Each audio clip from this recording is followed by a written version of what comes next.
Ya, jadi untuk meng-clear-kan ya, ini kita tidak bermain-main dengan, tanpa alasan. Artinya, yang PSI sedang perjuangkan adalah tolong dikembalikan kepada undang-undang pemilu sebelumnya, di mana di undang-undang pemilu sebelumnya itu memang sudah diatur batas usia minimum dari calon presiden dan calon wakil presiden itu 35 tahun. Justru yang menjadi anomali ketika tiba-tiba dinaikkan di tahun 2017 menjadi 40 tahun dengan alasan yang tidak jelas, tidak kuat secara yuridis ataupun secara saintifik. Alasan yang dipakai ketika itu adalah kalau di bawah 40 tahun itu masih labil dan ini sudah dibantah oleh pakar-pakar, oleh, para psikolog, dan juga oleh WHO begitu ya, bahwa kategori dewasa akhir itu umurnya 35 sampai, 40 itu masih satu kategori yang sama gitu. Jadi tidak ada landasan yang jelas untuk tiba-tiba menaikkan umurnya, membuat semakin sedikit, orang yang bisa memenuhi syarat untuk menjadi capres-cawapres. Nah ini kenapa? Ini yang kami minta untuk dikembalikan. Ada sanggahan terkait open legal policy, tetapi jelas-jelas bahwa open legal policy itu bisa dikesampingkan jika undang-undang tersebut melanggar moralitas, rasionalitas, dan menyebabkan ketidakadilan yang intolerable. Ketidakadilan ini dirasakan tidak main-main oleh 21,2 juta anak-anak muda usia 35 sampai 39 tahun yang tidak bisa, tidak punya kesempatan, pintunya ditutup oleh pembuat undang-undang hanya karena dianggap masih labil. Nah, oleh karenanya kami memohon agar dikembalikan lagi kepada undang-undang pemilu yang sebelumnya.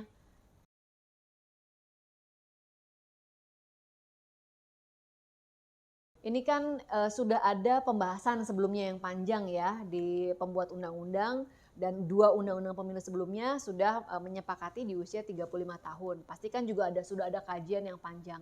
Dan kalau kita lihat di banyak negara, praktek yang lazim dan lebih banyak saat ini juga adalah usia 35 tahun seperti misalnya Amerika begitu ya. Yang usianya 40 tahun lebih sedikit, malah kecenderungannya memang masih, jauh jadi memuda gitu ya, 35, 30 ada yang menerapkan begitu.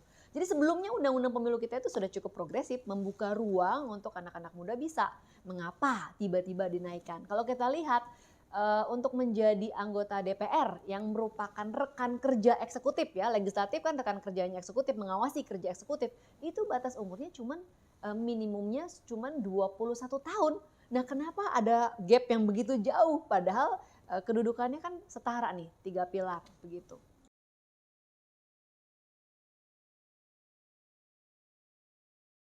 Tadi yang terakhir ya, dibahas terkait dengan adanya manuver kekuasaan. Ini kan yang dilempar oleh, Sekjen PDIP Mas Hasto. Tetapi tadi Bang Kapitra Ampera sendiri, mengatakan bahwa ini kan yang diduga ini hanya untuk Gibran gitu ya, hanya untuk Gibran. Tetapi dia sendiri bilang, "Ah enggak, PDIP juga tidak akan mencalonkan Gibran," begitu ya. Berarti manuver kekuasaannya ada di mana?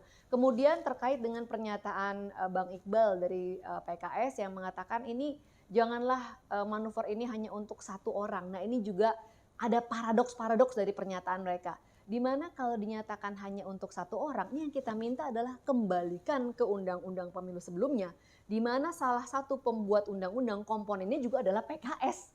Jadi kita hanya meminta mereka pakai sendiri produk yang pernah kau buat sebelumnya. Loh kok sekarang dibilang itu hanya untuk satu orang? Kan ketika mereka buat tidak ada isu ini dan digunakan atau dibuat dengan mendengarkan banyak pihak, pihak ahli, tidak untuk satu orang gitu. Kenapa dibolak-balik logikanya sekarang dibilang hanya untuk satu orang? Jadi tolonglah jangan, hambat kesempatan anak muda untuk menjadi pemimpin, jangan diskriminasi anak muda untuk punya kesempatan memimpin. Sekarang ini di dunia bisnis kita melihat usianya semakin muda.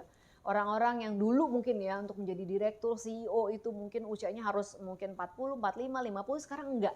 Banyak anak-anak usia 30 awal itu sudah menjadi CEO dan mereka punya kematangan berpikir yang juga baik. Mungkin karena ditunjang informasi, teknologi yang mumpuni yang dulu nggak ada gitu. Jadi dunia ini semakin memuda.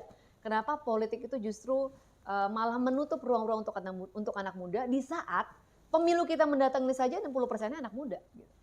Kita sedang menuju ke bonus demografi di mana usia produktif semakin menjadi lebih dominan dibandingkan yang non produktif. Nah, kenapa ini kita tidak inline dengan perkembangan zaman? Jadi tolong pakai logika, jangan permainkan undang-undang itu justru untuk kepentingan politik semata dengan mengkebiri hak-hak politiknya anak muda.